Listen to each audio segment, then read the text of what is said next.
نحمده ونصلي على رسوله الكريم أما بعد فأعوذ بالله من الشيطان الرجيم بسم الله الرحمن الرحيم أم اتخذ مما يخلق بنات وأصفاكم بالبنين وَإِذَا بُشِّرَ أَحَدُهُم بِمَا ضَرَبَ لِلرَّحْمَنِ مَثَلًا ظَلَّ وَجْهُهُ مُسْوَدًّا وَهُوَ كَظِيمٌ أَوَمَن يُنَشَّأُ فِي الْحِلْيَةِ وَهُوَ فِي الْخِصَامِ غَيْرُ مُبِينٍ وَجَعَلُوا الْمَلَائِكَةَ الَّذِينَ هُمْ عِبَادُ الرَّحْمَنِ إِنَاثًا أشهدوا خلقهم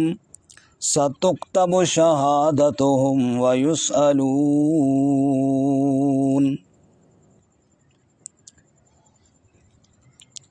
أم اتخذ مما يخلق بنات، کیا ٹھہرا لی اللہ نے اس میں سے جو پیدا کیے بیٹیاں، وَأَصْفَاكُم بِالْبَنِينَ، اور تمہیں چن لیا بیٹوں کے ساتھ، وَإِذَا بُشِّرَ أَحَدُهُمْ، اور جب خوشخبری دی جائے ان میں سے کسی ایک کو، بِمَا ضَرَبَ لِلرَّحْمَنِ مَثَلًا، جو بیان کرتے ہیں رحمان کے لیے مثال، ظَلَّ وَجْهُهُ مُسْوَدًّا، ہو جاتا ہے چہرہ اس کا سیاہ، وَهُوَ كَظِيمٌ، اور وہ غم و غصے سے بھر جاتا ہے، أَوَمَن يُنَشَّأُ فِي الْحِلْيَةِ، کیا جس نے پرورش پائی زیورات میں، وَهُوَ فِي الْخِصَامِ غَيْرُ مُبِينٍ، اور وہ جھگڑے میں بھی غیر واضح ہے،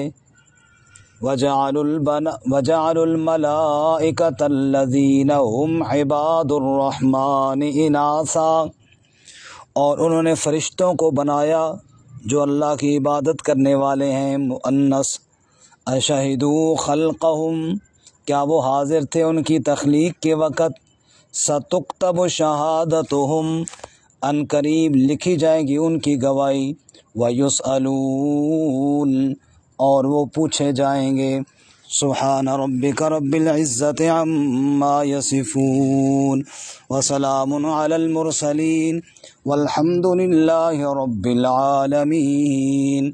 اللہم صل علی سیدنا و مولانا محمد وعلی آل سیدنا و مولانا محمد وعلی آلہ واصحابہ اجمعین۔ معزز سامعین، سورۃ الزخرف کا دوسرا رکوع آیت نمبر 16 سے لے کر 19 تک تلاوت کی ہیں۔ اللہ رب العزت ان کے مطابق صحیح بیان کی توفیق عطا فرمائے اور ہمیں قرآن و سنت پر عمل کرنے کی توفیق عطا فرمائے۔ اس سے قبل گزشتہ سبق میں اللہ تعالیٰ کی وحدانیت پر دلائل عقلی آپ نے پڑھے کہ اللہ رب العزت کی ذات وہ ہے جس نے زمین کو بچھونا بنایا، راستے بنائے، آسمان سے پانی برسایا، مردہ زمین کو زندہ کیا، ہر چیز کے جوڑے جوڑے کو بنایا، اور جانور اور کشتیاں تمہاری سواری کے لیے بنائیں تاکہ تم ان کے اوپر سوار ہو، اللہ کی نعمتوں کو یاد کرو اور اللہ کی تسبیح اور پاکی کا اقرار کرو۔ یہ سارے دلائل دینے کے بعد آخری آیت، گزشتہ سبق کی آخری آیت یعنی آیت نمبر 15 میں اللہ تعالیٰ نے شکوہ کیا، یہ نادان اللہ تعالیٰ کی قدرت کے دلائل پر غور کیا کرتے، وَجَعَلُوا لَهُ مِنْ عِبَادِهِ جُزْءًا، انہوں نے تو اللہ کے بندوں کو اللہ کی جز اور شریک بنا دیا ہے، نعوذ باللہ، اور انسان واضح طور پہ ناشکرہ ہے۔ آج کے سبق میں انہی کی اس ناشکری اور ناقدری اور شرکیہ عقائد کی تردید ہے، اور ان میں سے جو مشرکین مکہ تھے یا عرب کے جتنے بھی مشرک جاہل تھے، وہ فرشتوں کو اللہ کی بیٹیاں کہتے تھے، نعوذ باللہ من ذالک۔ اللہ کی بیٹیاں فرشتوں کو قرار دیتے اور فرشتوں کی پکاریں کرتے اس لیے کہ وہ اللہ کی بیٹیاں ہیں۔ اس کی تردید ہے آج کے سبق میں، اور تردید اس حساب سے فرمائی کہ ان کی اپنی حالت کو تو دیکھو، اگر ان کے اپنے گھر میں بیٹی پیدا ہو جائے تو اسے جا کر زندہ دفن کر دیتے ہیں اور غصے اور غم سے بھر جاتے ہیں کہ بیٹی کیوں پیدا ہو گئی، اور اللہ کی ساری بیٹیاں مقرر کر لی ہیں۔ یعنی عقل کے بھی یہ بات خلاف ہے، ان کے اپنے عرب والوں کے مزاج کے بھی یہ بات خلاف ہے کہ اپنے لیے بیٹے پسند کرتے ہیں اور اللہ کے لیے بیٹیاں ساری مقرر کر دی ہیں۔ یہ ان کی جہالت اور شرک پر انتہائی درجے کی کم علمی اور کم فہمی کی دلیل ہے۔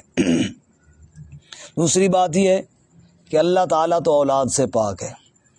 اولاد اس لیے ہوتی ہے یا تو جی بہلانے کے لیے، انسان اپنا دل بہلاتا ہے اپنی اولاد کے ساتھ۔ آپ دیکھ لیجئے کہ وہ ممالک جہاں پہ اولاد کو ترجیح نہیں دی جاتی وہاں وہ کتوں کے ساتھ دل بہلاتے ہیں، بلیوں کے ساتھ دل بہلاتے ہیں اور بعض مصنوعی چیزوں کے ساتھ دل بہلاتے ہیں۔ تو اللہ تعالیٰ نے انسانوں کے دلوں کا سکون ان کی اولاد میں رکھا ہے۔ انسان اپنے بچوں کے پاس آتا ہے، ان سے بات چیت کرتا ہے، وہ پیار سے بلاتے ہیں، انسان کے دل میں سکون آ جاتا ہے۔ تو اولاد انسان کے دل کے سکون کا، جی بہلانے کا ذریعہ ہے۔ تو اللہ تعالیٰ کو تو نعوذ باللہ اس کی کوئی ضرورت نہیں، یہ تو اس کو ضرورت ہوتی ہے نا جو محتاج ہو، اس لیے اللہ کی اولاد بھی کوئی نہیں۔ دوسری بات یہ ہے کہ انسان کی اولاد اس لیے ہوتی ہے، کل میں مر جاؤں گا تو میرے جانشین بنیں گے، میرا گھر سنبھالیں گے، میری مسند سنبھالیں گے۔ ماں باپ کو اولاد پر توقعات ہوتی ہیں، بچے بڑے ہوتے ہیں، ماں باپ خوش ہوتے ہیں، چلو جناب میرا ساتھ اب تعاون کرنے والا، میرے کام میں شریک ہونے والا بن گیا ہے۔ اب اللہ تعالیٰ تو موت سے بھی پاک ہے، اللہ بڑھاپے سے بھی پاک ہے۔ بوڑھا باپ خوش ہوتا ہے میں بوڑھا ہو جاؤں گا، میرا بیٹا میرا ہاتھ پکڑے گا، مجھے تھام کر لے جائے گا جہاں میں نے جانا ہوگا، مجھے سلائے گا، مجھے اٹھائے گا۔ اللہ تعالیٰ تو کمزوریوں سے پاک ہے، تو اللہ کو اولاد کی ضرورت بھی کوئی نہیں۔ گویا کہ یہ جو اولاد کے مقاصد ہیں اللہ کو ان کی کوئی ضرورت ہے۔ تو پہلی بات تو یہ کہ اللہ اولاد سے سرے سے پاک ہے۔ قل هو اللہ احد اللہ الصمد لم یلد ولم یولد ولم یکن لہ کفوا احد۔ اسلام نے تو بہت دو ٹوک اور واضح اپنا موقف بیان کر دیا کہ نہ اللہ کی کوئی اولاد ہے اور نہ اللہ خود کسی کی اولاد ہے۔ اولاد تو دور کی بات ہے، اس کا کف قبیلہ مثال کوئی نہیں، لیس کمثلہ شیء وہو السمیع العلیم۔ بہرحال اس معاملے میں یہودیوں نے بھی دھوکہ کھایا اور عزیر علیہ السلام کو اللہ کا بیٹا کہا، عیسائیوں نے بھی دھوکہ کھایا اور عیسیٰ علیہ السلام کو اللہ کا بیٹا کہا، اور مشرکین کو بھی بڑی ٹھوکر لگی کہ فرشتوں کو اللہ کی بیٹیاں کہنا شروع کر دیا۔ تو اس سبق میں جو آج کا سبق ہے اس میں تو خصوصاً اللہ مشرکین پہ رد کرتے ہیں کہ تم بیٹیاں بتاتے ہو اور اپنی تمہاری حالت بیٹیوں کے ساتھ کیا ہے وہ تم خوب جانتے ہو۔ ارشاد فرمایا ام اتخذ مما یخلق بنات واصفاکم بالبنین۔ اے مشرکین تم کہتے ہو فرشتے اللہ کی بیٹیاں ہیں، تو یہ جواب تو دو نا، اللہ نے اپنی مخلوق میں سے خود بیٹیاں بنا لیں، واصفاکم بالبنین، اور تمہیں اللہ نے بیٹوں کے ساتھ چن لیا، تمہیں بیٹے دے رہا ہے اور خود اللہ ساری دھیاں رکھ دیا نا۔ عقل ہاتھ مارو کوئی۔ ہمارے فارسی کی ایک مثال ہے عقل نبود تولد چے سود، اور اس کا پنجابی میں یوں معنی ہے کہ عقل نہ ہوئے تو بندہ پیدا ہونے کی کوشش ہی نہ کرے۔ عقل نہیں ہے تو پیدا ہونے کا کیا فائدہ؟ عقل جو نہیں ہے تو اتنا ہی بات ہی تمہیں سمجھ میں نہیں آتی کہ اللہ تمہیں بیٹے دے رہا ہے، خود اللہ نے سارے فرشتوں کو بیٹیاں بنا لی ہے۔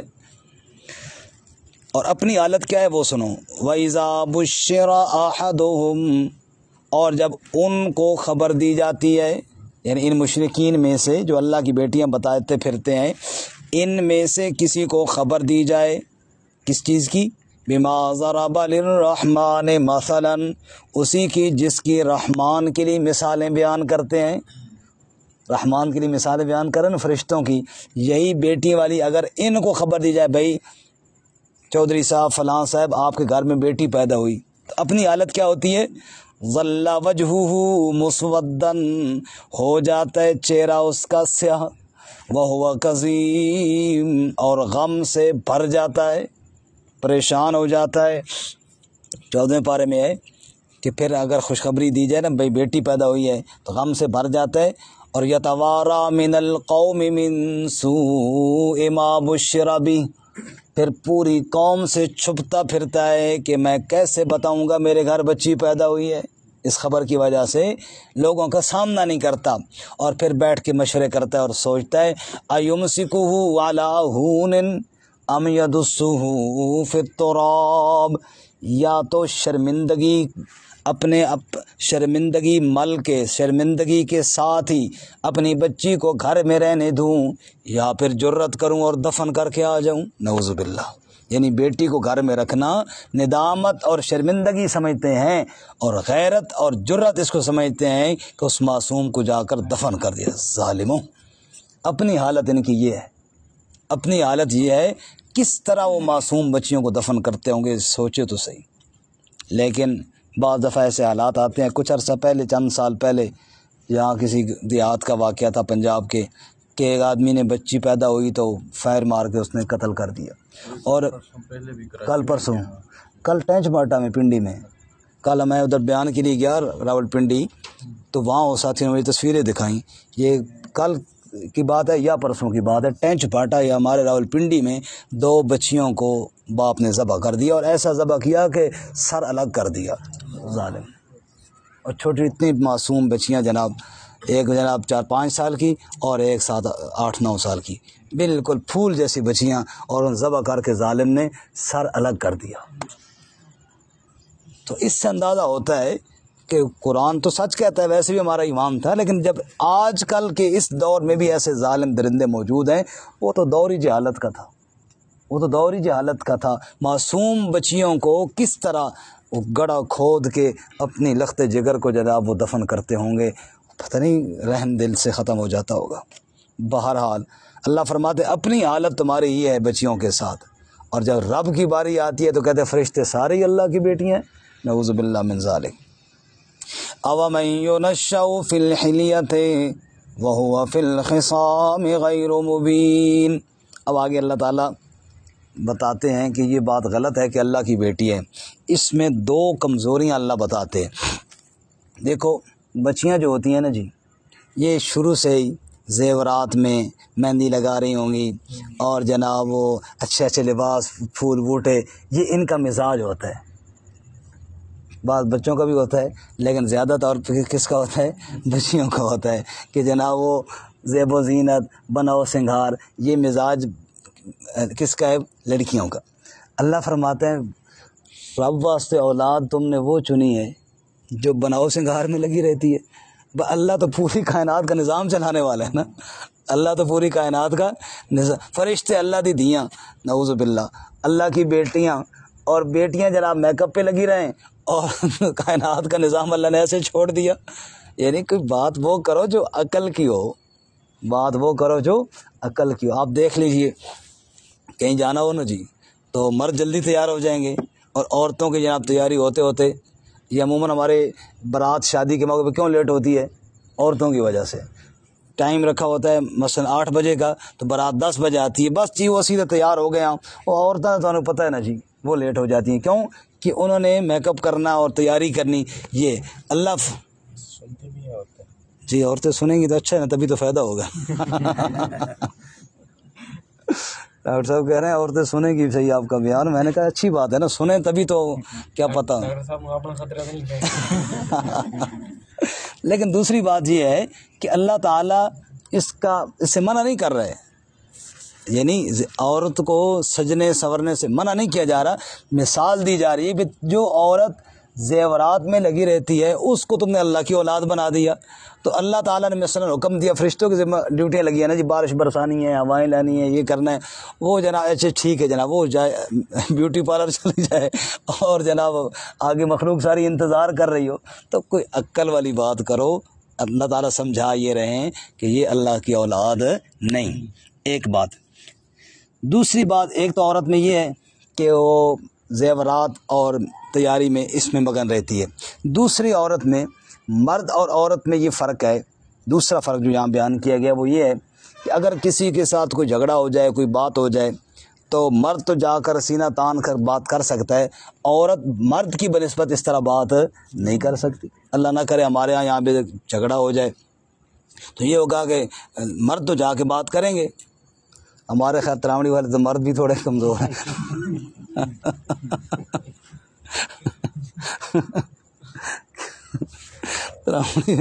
اکا دکا تو چلو ہوتا ہی ہے نا جی، جو بات کر لیتا ہے.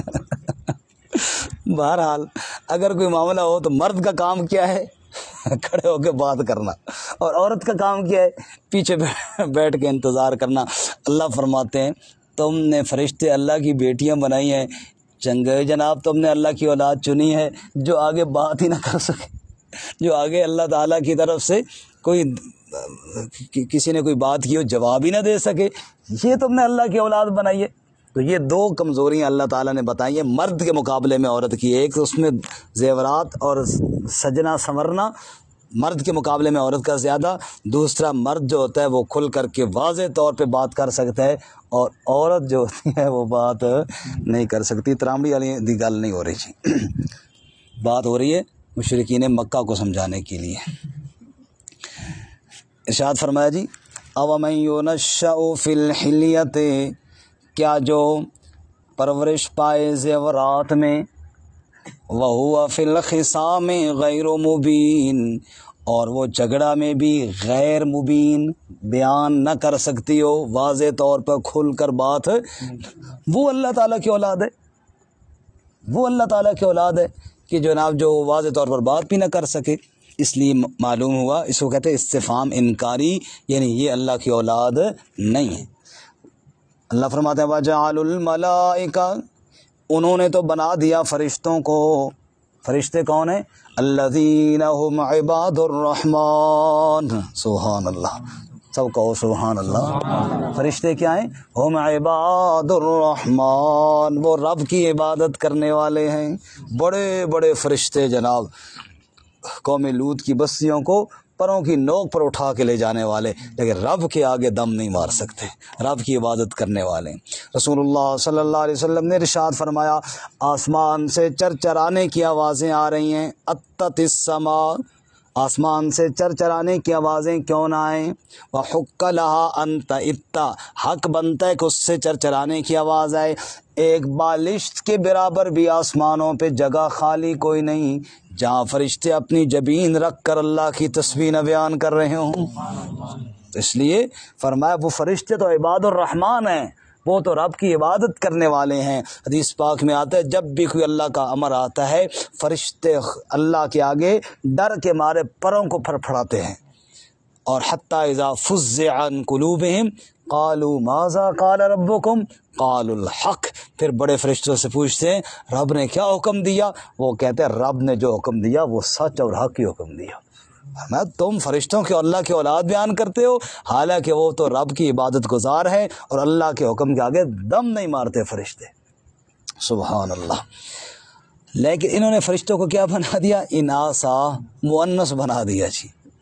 پنجابی میں اگر مانا کرو تو فرشتے نو زنانیاں بنا دیتا ہے. نعوذ باللہ، ایسے بے وقوف دے پتر، فرشتوں کو مؤنث بنا دیا. وہ جو اللہ تعالیٰ کے عظیم مخلوق ہے، عباد الرحمن ہیں، ان کو انہوں نے مؤنث بنا دیا.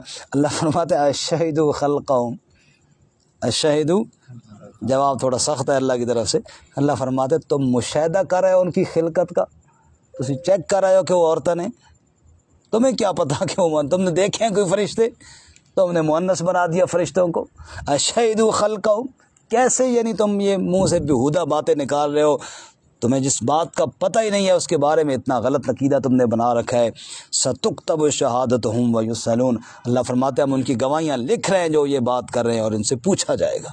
یہ کوئی معمولی جرم ہے اللہ تعالیٰ کی اولاد بتانا، قرآن کہتا ہے سورہ مریم میں تکاد السماوات یتفطرن منہ وتنشق الارض وتخر الجبال حدا ان دعوا للرحمن ولدا، فرمایا آسمان پھٹنے پہ آ گیا، زمین ریزہ ریزہ ہونے پر آ گئی، پہاڑ ٹوٹ کر بالکل ریزہ ریزہ ہونے پر آ گئے جب لوگوں نے رحمان کی اولاد بتانا شروع کی تو وما ينبغي للرحمن ان يتخذ ولدا، اللہ کی کوئی اولاد نہیں، نہ اللہ کی اولاد کی ضرورت ہے۔ خلاصہ یہ نکلا اپنے ہاں بیٹی پیدا ہو جائے دفن کرنے پر آ جاتے ہیں اور فرشتوں کو اللہ کی بیٹیاں قرار دیتے ہیں، یہ جہالت کے علاوہ اور کچھ نہیں۔ اللہ اولاد سے کیا ہے جی؟ پاک ہے۔ وآخر دعوانا ان الحمد للہ